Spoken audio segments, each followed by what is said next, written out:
Well, I was sitting here this morning, Monday, bank holiday, wondering what to do. It's overcast, it's been raining. Not a very good day at all. So I thought I'd make some new bird boxes. Got some old wood down the side of the shed.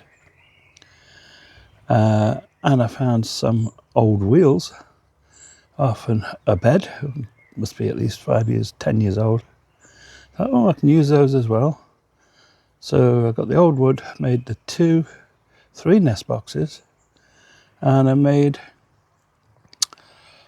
2 6-foot long seed boxes with wheels. Quite simple, really. So let's have a look at the bird boxes. I'll swing you around to that. Okay, so there we have the bird boxes. Quite simple to make, really, just wood.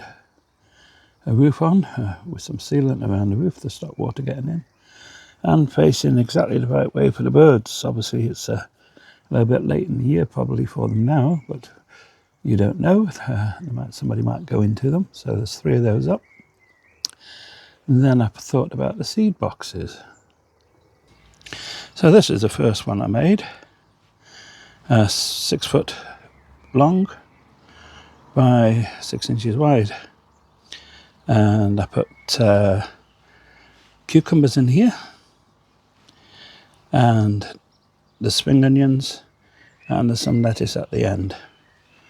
Like I say, it was just waste wood, what was left over from when I did my fencing here. So I thought, well, I'll put it to good use.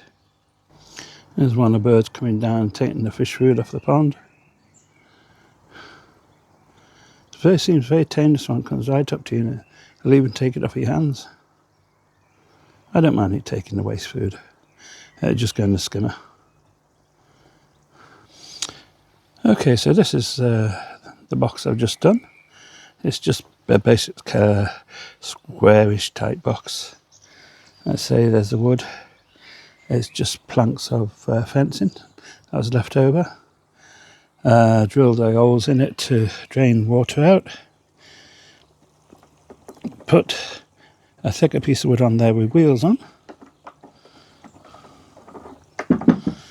and so that I can move it around quite easily in the garden. So that'll go down possibly underneath the solar panel there and be fixed into place. The fish, well, I don't even see the fish today. It's overcast, dark. There you go. They're swimming around.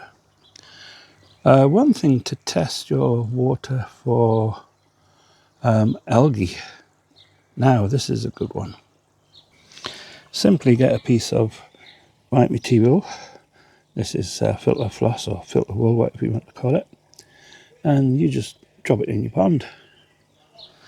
Just drop it in your pond like that and just leave it. If it's gone green after 2 or 3 hours, then you need to treat your pond to get rid of the green water or the algae that's in it. And I use hydrogen peroxide 3%, and it works fine for me. Anyway, that's just a quick one for today, just to show you what I'm doing. The next stage will be taking this decking up here and putting flagstones in. So that's the next project for possibly today. But for now, we'll get this in place, get it filled up with soil, compost and manure mix, and put some seeds in. Take care, subscribe, see you in the next one.